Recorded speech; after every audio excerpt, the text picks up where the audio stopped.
Reed family moves to Ludlow, Maine, and right behind their house is a pet cemetery where household pets are laid to rest. However, after the family cat is killed in an accident, neighbor Judd Crandall, Fred Gwynn, leads the father, Lewis, Dale Midkiff, to a place beyond the pet cemetery, an Indian burial ground that raises pets from the dead.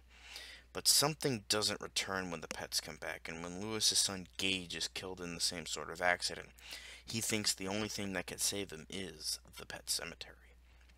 Probably one of the most painfully mediocre King adaptations, but that's mainly due to the rather uninteresting story despite some interesting lore.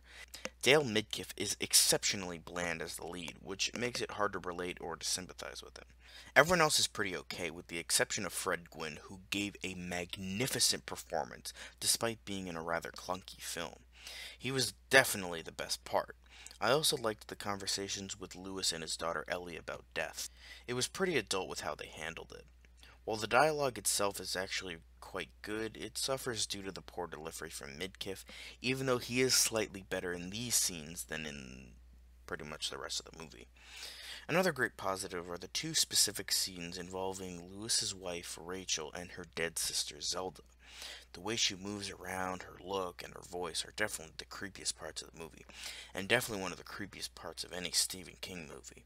However, outside of those three things, next to nothing about this movie is really that great.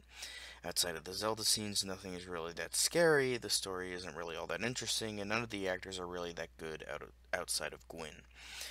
If you are a die-hard enough fan, though, you can check it out if you want.